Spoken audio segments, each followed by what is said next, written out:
नमस्कार सर, मेरा नाम विकास है। आज मैं बात करूंगा बेस्ट फाइनेंशियल प्लानिंग 18 की उम्र के बाद हम कैसे करें। लोगों के मन में जागरूकता ये धीरे धीरे आ रही है कि हमें भी अपने बुढ़ापे के लिए एक अच्छा फाइनेंशियल प्लानिंग करना चाहिए, क्योंकि लोग अब ये समझ रहे हैं, अब ये जान रहे हैं सोशल मीडिया के थ्रू, यूट्यूब के थ्रू और भी बहुत से कारण अगल बगल में लोगों को देख रहे हैं, समझ रहे हैं, तो जान रहे हैं। लोगों में ये भावना आ रही है कि अब हमें भी अपने फाइनेंशियल प्लानिंग को अच्छा करना चाहिए। वर्तमान समय में लोग भविष्य के लिए फिक्रमंद हो रहे हैं। जब आप अपने आस पड़ोस के लोगों को देखेंगे ना, बहुत से जो बूढ़े बुजुर्ग लोग हैं, वो बेसहारा गरीब लोग हैं, तो वैसे लोगों को देख करके मन में ये सवाल आता है कि यदि हमने भी अपने भविष्य के लिए कोई अच्छा प्लान चूज़ नहीं किया तो शायद हमें भी वो दिन देखना पड़ सकता है। तो इस वजह से मैं ये देख रहा हूँ कि धीरे धीरे लोग अपने भविष्य को लेकर काफ़ी फिक्रमंद हो रहे हैं और ये बहुत अच्छी बात है और इसका बहुत ज़्यादा श्रेय यूट्यूबर्स को जाता है।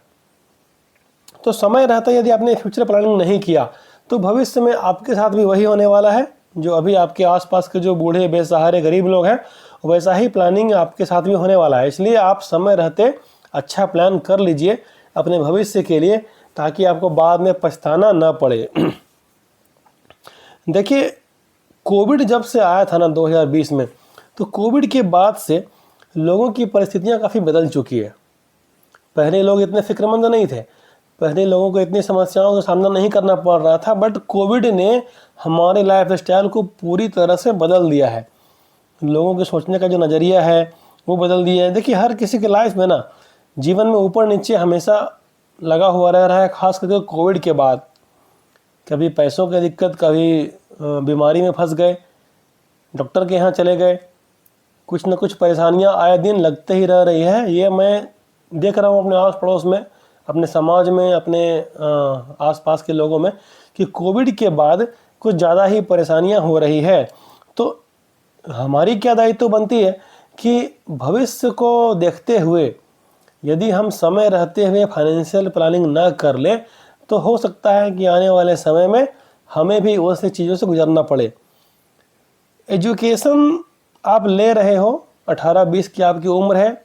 शुरुआत में तो आपने, जब से आपके हाथ में मोबाइल आई तो हमेशा कॉमेडी वीडियो देखे, डांस देखे शबनम चौधरी का, बट देखते देखते कभी यूट्यूब में मेरा वीडियो आ गया तो आपके समझ में आ गई, दिमाग में खोपड़ी का ब्लूटूथ ऑन हो गया कि भाई फाइनेंशियल प्लानिंग बहुत ज़रूरी है। देखिए, आप एजुकेशन अच्छा लीजिए, अपने सपनों की ओर सपनों को पूरा कीजिए। आपका सपना जो भी है, जॉब है, बिजनेस है, उन सब को पूरा कीजिए, बहुत ज़रूरी है। 18-20 की उम्र में यदि आपको समझ में आ गई है तो वो बहुत ज़रूरी है। बट साथ साथ मैं हमेशा कहता हूँ कि सारा काम को करते हुए ना आपको एक SIP जरूर करना चाहिए।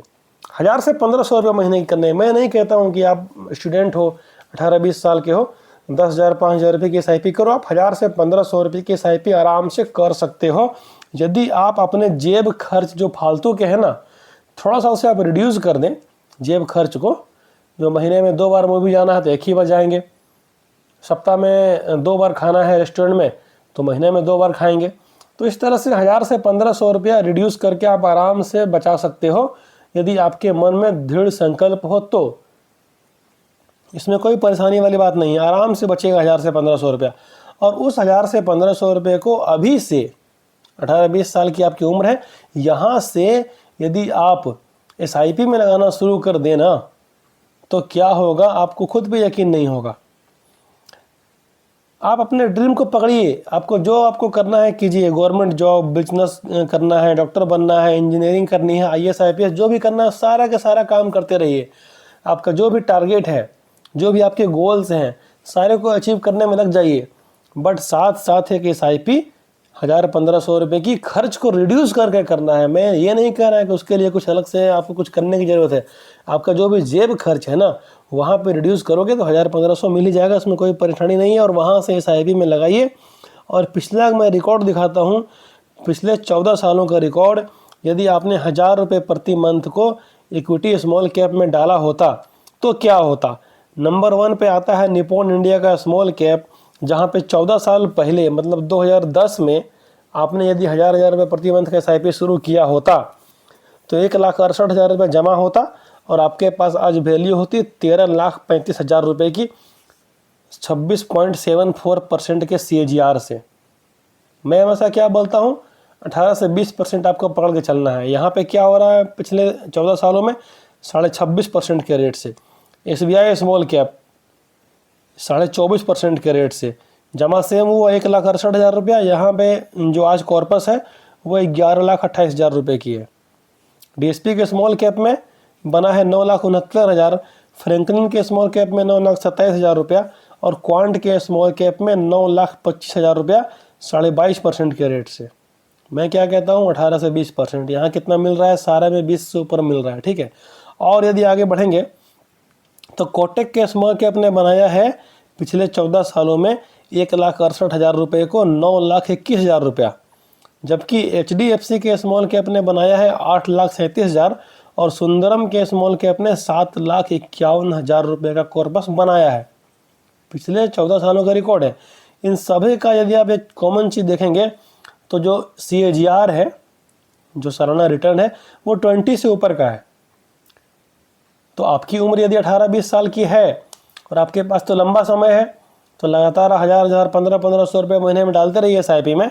और लंबे समय तक यदि आप डाल दिया आपने, मतलब करीब करीब 30 साल, मतलब आपकी उम्र 20 साल की है तो 30 साल डालिए। 50 साल के बाद जो आपकी उम्र हो जाएगी 50 क्रॉस कर जाएगी और यदि वो वही 20% का रिटर्न देता रहे तो क्या होगा? 3,60,000 रुपये जमा होंगे और कॉर्पस बनेगी 2,33,00,000 रुपये की। आप अपने जॉब करके अपना जो बिजनेस है, जो भी आपका ड्रीम है, वो सब करते रहिए और साइड से ये भी यदि चलते रहे और एक टाइम में आपके पास 2 करोड़ 2.25 करोड़ रुपये आ जाए, सोचिए आपके खुशियों में क्या होगी, कितनी खुशियाँ आपकी बढ़ जाएंगी, खुशियों में 4 चांद लग जाएगी। और एक बात मैं कहता हूँ कि इतने लंबे समय में यदि आपका वो रिटर्न बढ़ करके 25% हो गया ना, तो आपका अपने दिमाग पर से भरोसा ही उड़ जाएगा। जमा तो हुआ सेम 3,60,000 रुपया और कॉर्पस बनेगी 8,20,00,000 रुपये की। 3,60,000 8,20,00,000 रुपया आपकी समझ से परे है, बट इसे कहते हैं पावर ऑफ कंपाउंडिंग। समय सेम लग रहा है, रेट यदि 5% बढ़ जाए, देखिए कहाँ से कहाँ पहुँच गए आप। 2,33,00,000 से 8,20,00,000 रुपया, मतलब करीब करीब 6 करोड़ रुपए का फ़ायदा हुआ पावर ऑफ कंपाउंडिंग में, यदि इंटरेस्ट रेट 5% का बढ़ गया तो। बट आपके मन में तो सवाल आएगा कि नहीं सर, ये तो हो ही नहीं सकता है, 25% तो हो ही नहीं सकता है, कम दिया तो इसके लिए आपको क्या करना है कि SIP कैलकुलेटर पर जाइए और वहाँ खुद से देखिए कि 1,000 रुपया किए, 20 साल किए, 25 साल किए, 30 साल किए, तो 15% से कितना, 17 से कितना, 20 से कितना, 22 से कितना और 25 से कितना। यदि आपके मन में लगता है कि नहीं उतना तो नहीं मिलेगा, 25 कम ही मिलेगा, चलिए मानते हैं 17 मिल जाए, 1,000 रुपये प्रति मंथ, 30 साल, 17% का रेट से, तो भी आपके पास 1,12,00,000 का कॉर्पस बनता है। आप लगाते हैं वो पैसा कहाँ? बैंक में सेफेस्ट में। वहाँ कितना मिलता है? 5 से 6%। वहाँ देख लीजिएगा कैलकुलेटर में जा करके कि कितना आपका कॉर्पस बनता है और यहाँ कितना बन रहा है। 17 भी मिल गया ना, तो 1 करोड़ से ऊपर कॉर्पस बन रहा है। जबकि मैंने जो रिकॉर्ड दिखाया, किसी में 22, किसी में 24, किसी में 25, किसी में 27 तक का रिकॉर्ड मैंने दिखाया। 14 सालों का रिकॉर्ड है, इस साल 2 साल का रिकॉर्ड नहीं है। तो मैं बात करता हूँ हमेशा लंबे समय की। लंबे समय तक यदि आप टिकोगे तो 20% से ऊपर का रिटर्न स्मॉल कैप फंड्स में आपको इजीली मिलेंगे ही मिलेंगे, इसमें कहीं कोई दाग नहीं है। अब कुछ कमेंट्स का बात कर लेते हैं। HDFC मैन्युफैक्चरिंग फंड कैसा है?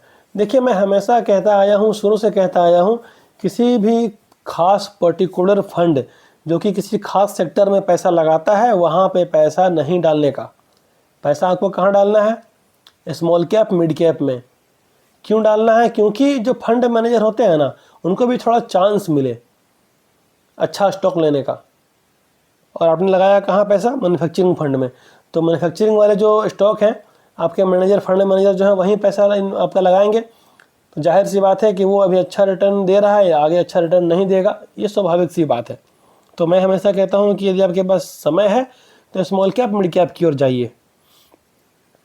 क्वांट मिड कैप ने 53% का रिटर्न दिया है। ये देखिए पिछले 1 सालों में ज़रूर दिया है, बट ये 53% हमेशा मेंटेन नहीं कर सकता है।